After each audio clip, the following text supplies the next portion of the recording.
जीव विज्ञान यानी वर्गीकी क्या, जीव विज्ञान का वर्गीकी देखते हैं, क्लासिफिकेशन।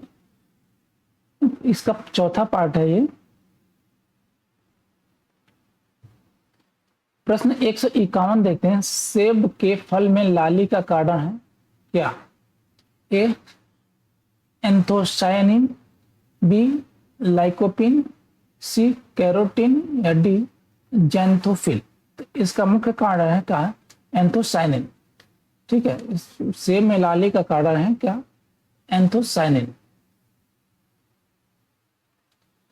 सेब के फल में लाली का कारण एंथोसायनिन नामक वर्णिल लवक है।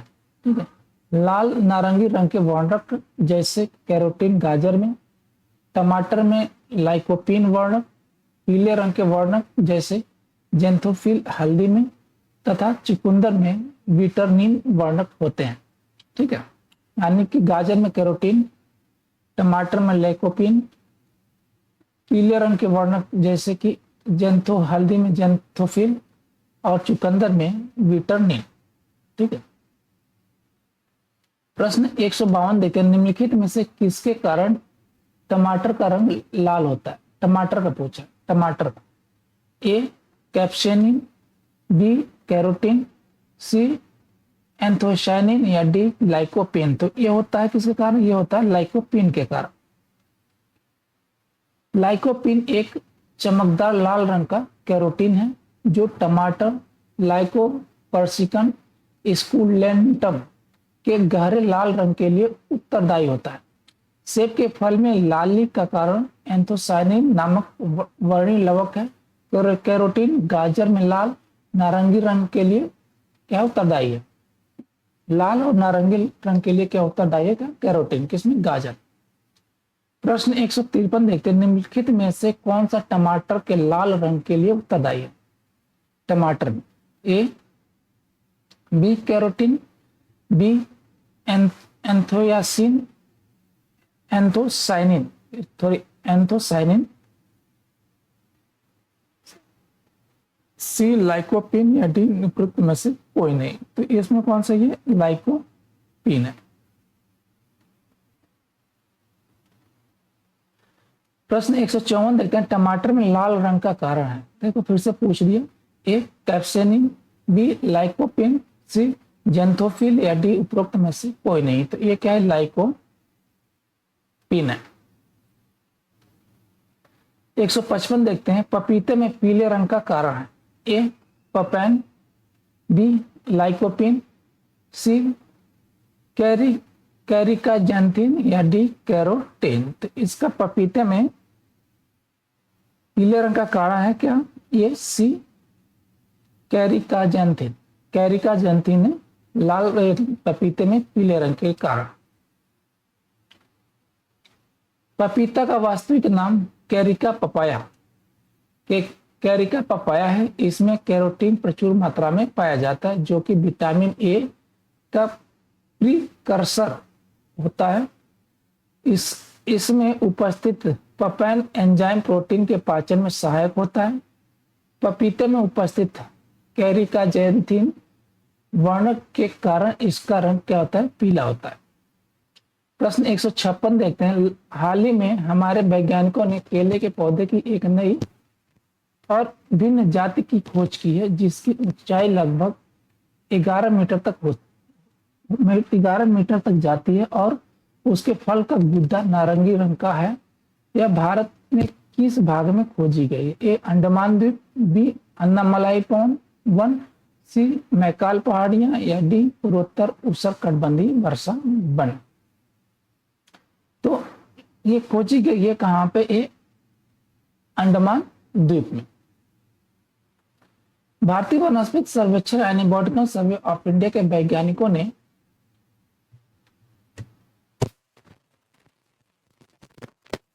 भारतीय वनस्पति सर्वेक्षण यानी बॉटनिकल सर्वे ऑफ इंडिया के वैज्ञानिकों ने अंडमान द्वीप के उष्णकटिबंधीय वर्षा वनों से केले की एक नई प्रजाति को खोजा है जिसे मूसा इंड अंडमानेंसिस मूसा इंड अंडमानेंसिस नाम दिया गया है। ठीक है, मूसा इंडोमनाइसिस नाम दिया गया। इस नई प्रजाति की ऊंचाई लगभग 11 मीटर है, जबकि सामान्य केले की प्रजातियां लगभग 3 से 4 मीटर तक ऊंची होती हैं। गुच्छे में पकने से पहले यह केला हरे रंग का ही रहता है, लेकिन पकने के बाद इसके छिलके पीले एवं गुद्दे का रंग नारंगी हो जाता है। ठीक है, मतलब छिलका पीला हो जाता है और गुद्दा क्या हो जाता है, नारंगी हो जाता है पकने के बाद। 157 देखते हैं, निम्न में से जीवित प्राणियों का कौन सा समूह एक ही स्पीशीज से संबंधित है? ए चीनी, अमेरिकी, भारतीय तथा काले अफ्रीकी। बी चीता, शेर तथा बिल्ली। सी कबूतर, पेडुकी तथा तीतर। डी छिपकली, मगरमच्छ तथा सांप। क्या बोल रहा है? एक ही समूह है, क्या एक ही स्पीसीज के हैं से संबंध रखते हैं? ये है वो ए क्या है? होमोसेपियंस स्पीसीज है। जीवित प्राणियों का समूह चीनी, अमेरिकी, भारतीय तथा काले अफ्रीकी एक ही स्पीसीज होमोसेपियंस से विकल्प में जंतुओं का समूह अलग अलग संबंधित है, जबकि शेष स्पीसीज से संबंधित है।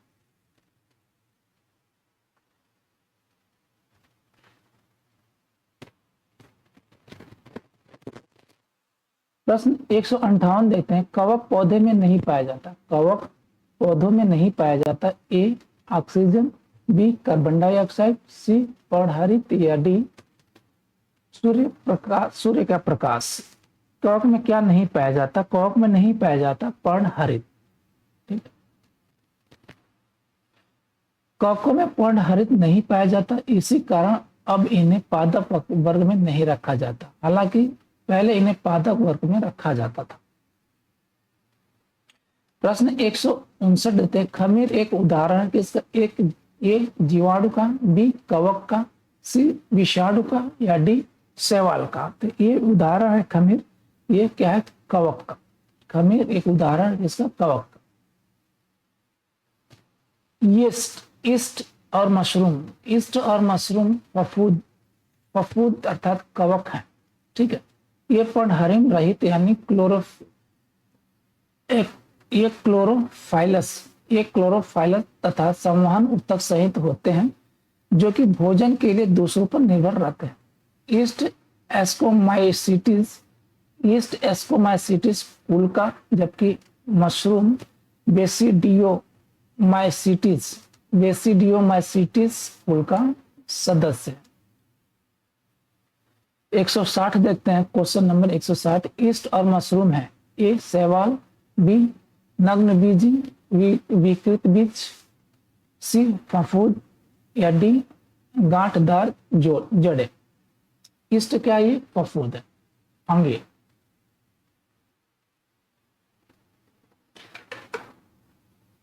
प्रश्न 161 देखते हैं, मशरूम क्या है? ए कवक, बी पौधा, सी पशु या डी बैक्टीरिया। तो कवक, मशरूम का एक कवक है।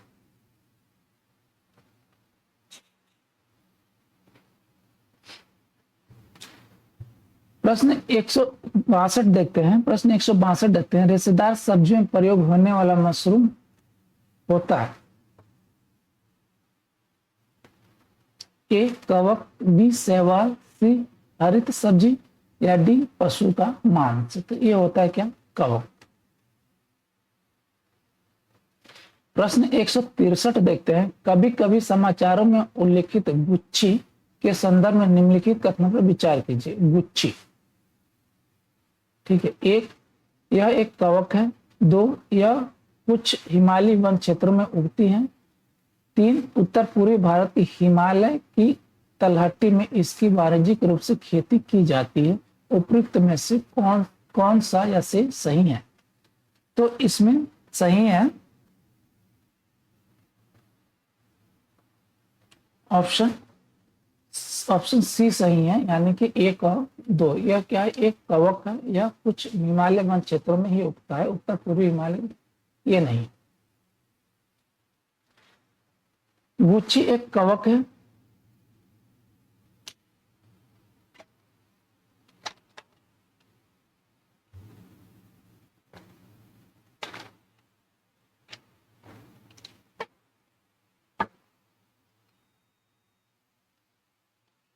गुच्छी एक कवक है जिसे दुनिया के सबसे महंगे मशरूमों में से एक माना जाता है। इन्हें मोरल मशरूम भी कहते हैं। मोरल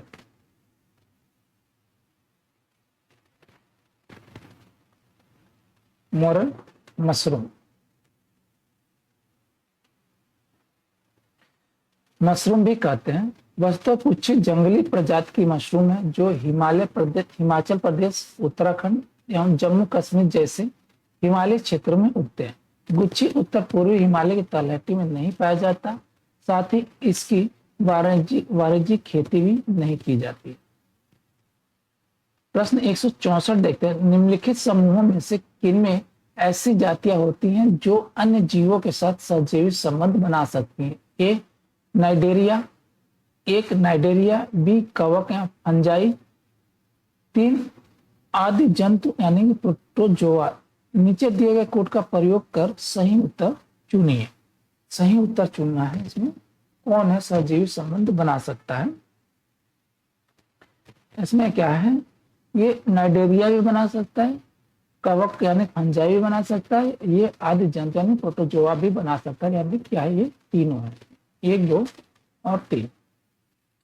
प्रश्न सहजीविता 2 या 2 से अधिक प्रजातियों के सदस्यों के मध्य सहजीविता संबंध है। सहजीवी संबंध है। नाइडेरिया समूह के सदस्य का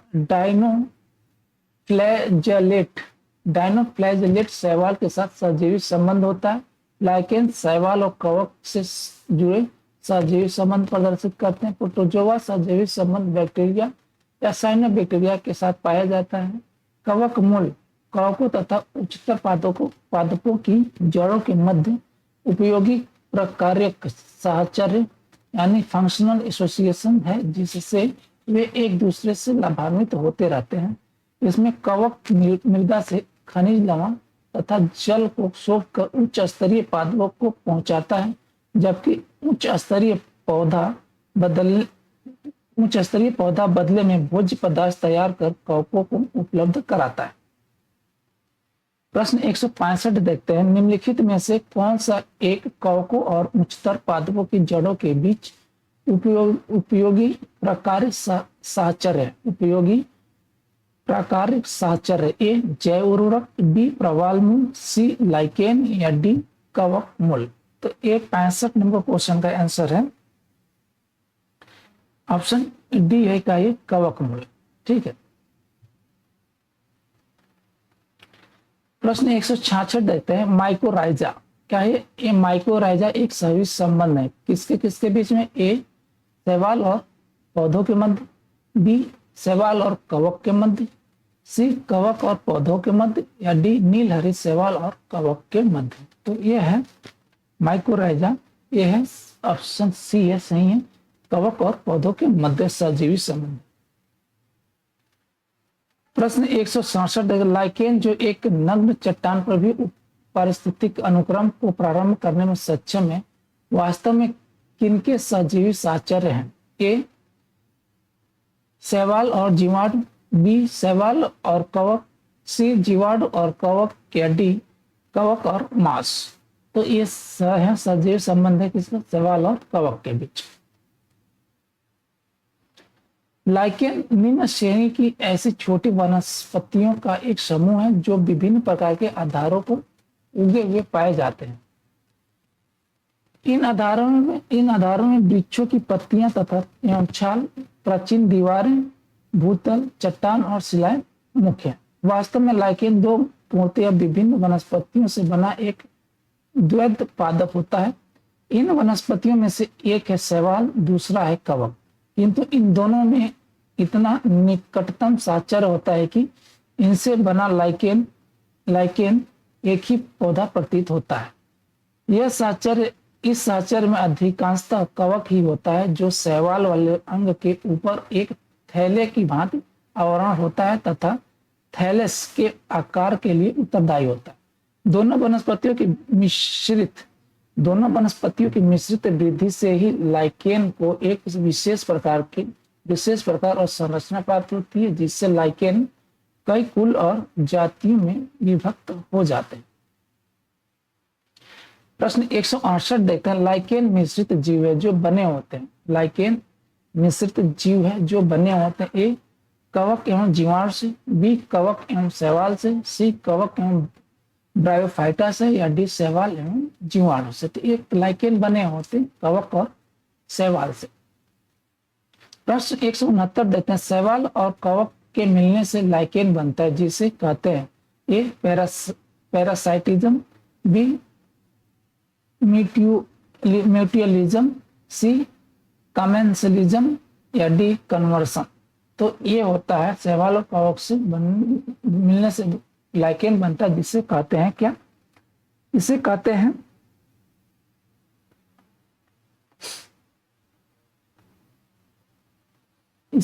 हैं म्यूचुअलिज्म।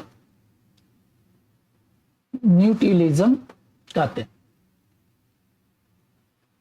शैवाल और कवक के मिलने से लाइकेन बनता है जिसे म्यूचुअलिज्म कहते हैं। इसमें शैवाल तथा कवक दोनों ही समान रूप से लाभान्वित होते हैं। शैवाल कार्बनिक पदार्थों का संश्लेषण करते हैं जो स्वयं तथा कवकीय घटक के लिए पर्याप्त होता है। कार्बनिक भोजन के बदले में कवक घटक शैवाल को जल एवं खनिज उपलब्ध कराते हैं। प्रश्न 170 देखते हैं। फलीदार पादपों की जड़ों में उपस्थित गांठों में पाए जाने वाले नत्रजन स्थिरीकरण जीवाणु हैं। क्या है? फलीदार पादपों की जड़ों में उपस्थित गांठों में पाए जाने वाले नत्रजन स्थिरीकरण जीवाणु हैं। ए मृतोपजीवी, बी पराश्रयी, सी सजीवी, या डी प्रोटोपघटनी।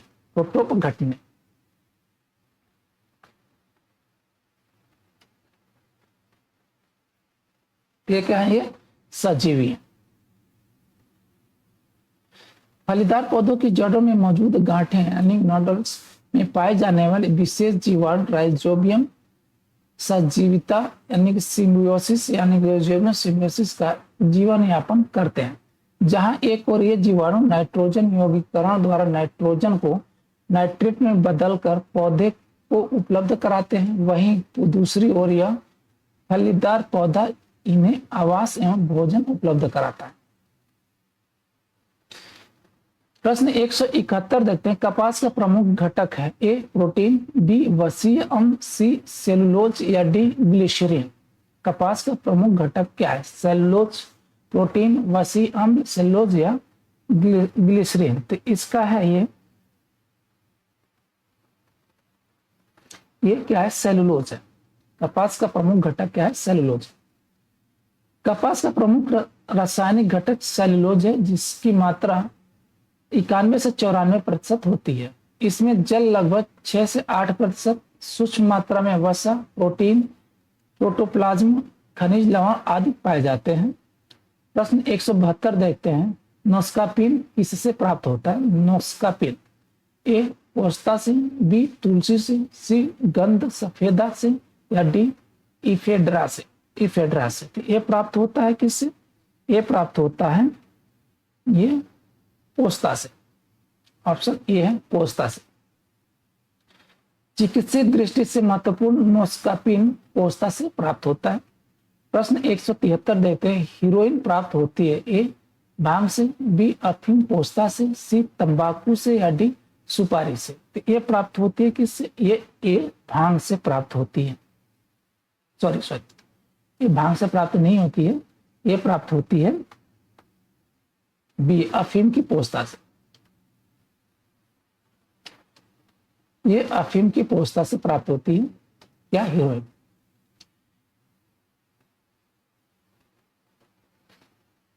हीरोइन अफीम पोस्ता से प्राप्त की जाती है। यह सफेद रंग का पाउडर है जो अफीम पोस्ता से प्राप्त मॉर्फिन के संश्लेषण से बनाया जाता है। प्रश्न 174 रहते। मॉर्फिन किससे प्राप्त होता है?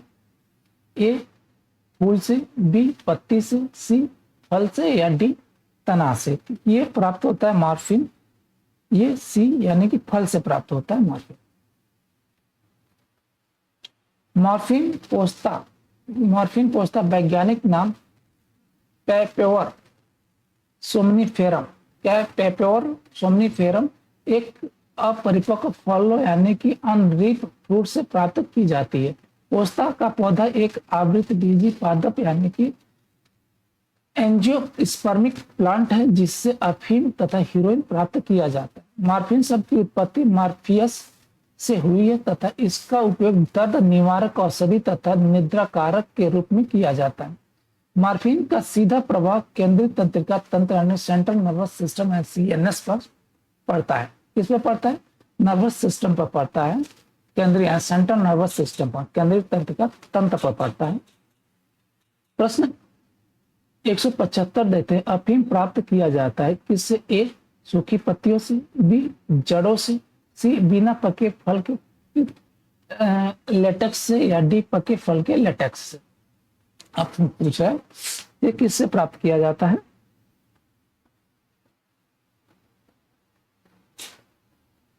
ये प्राप्त किया जाता है बिना पके फल के लेटेक्स से।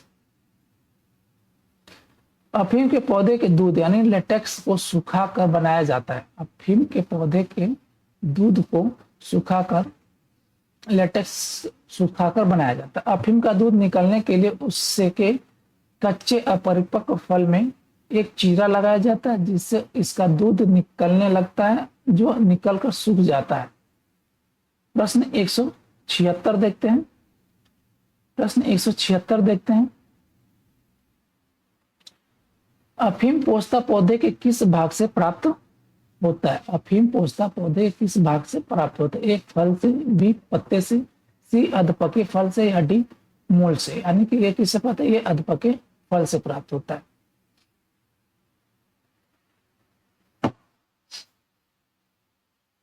प्रश्न 177 देखते हैं, अफीम का मुख्य अवयव क्या है? ए मॉर्फिन, बी हीरोइन, सी एट्रोपिन, या डी क्विनिन। तो क्या है इसका? ये क्या है? ये इसका अवयव क्या है? ये मॉर्फिन है। पेपेवर, पेपेवर सिमनी सोमनीफेरा, पेपेवर सोमनीफेरम पेपेवरेसी कुल का प्रमुख पौधा। किसका? पेपेवरेसी, पेपेवरेसी, पेपेवरेसी,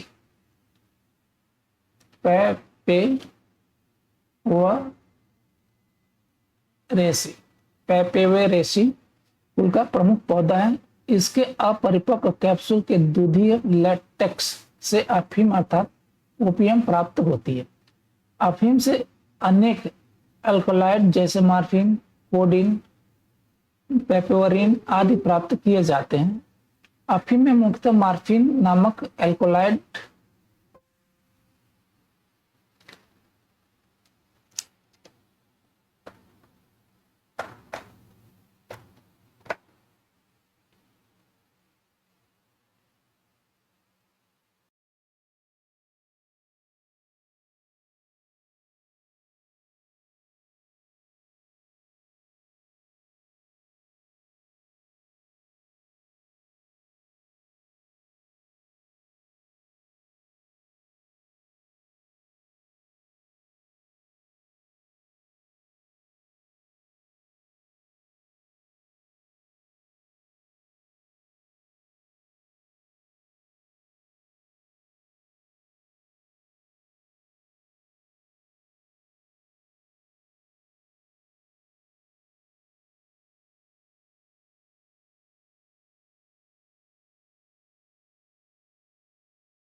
अफीम अनेक औषधियों में शांतिकर के रूप में प्रयुक्त की जाती है। अफीम की लत हानिकारक होती है, यानी एडिक्शन क्या हानिकारक होती है। प्रश्न 178 देखते हैं। अफीम का वास्तविक नाम क्या है? अफीम का वास्तविक नाम क्या है? ए एम्बलिका ऑफिसिनेलिस ऑफिसिनेलिस, ए पेम्पोरस सोमनिफेरम, सी रेवाल्टिया सरपेंटाइना, या डी सिंकोना स्पीसीज। तो इसका नाम है पेपोर सोमनिफेरम। प्रश्न 179 देखते हैं। अफीम किस श्रेणी की दवा के अंतर्गत आता है? ए अवसादकारी, बी उत्तेजक, सी विभ्रांतिकारक, या डी उपरोक्त में से कोई नहीं। तो ये क्या आता है? ये उत्तेजक के रूप में जाना जाता है।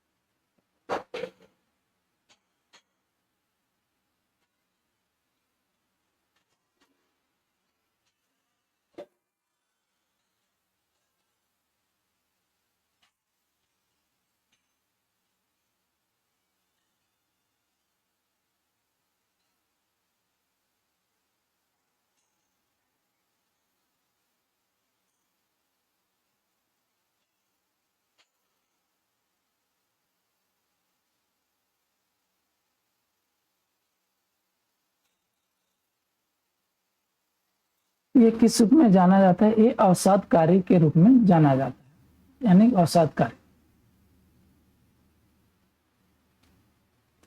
अफीम अवसादकारी स्वापक औषधि की श्रेणी के अंतर्गत आता है, यानी कि डी प्रेजेंट नार्कोटिक ड्रग्स के श्रेणी के अंतर्गत आता है। इससे दर्द निवारक मॉर्फिन, हीरोइन ड्रग आदि का संश्लेषण किया जाता है।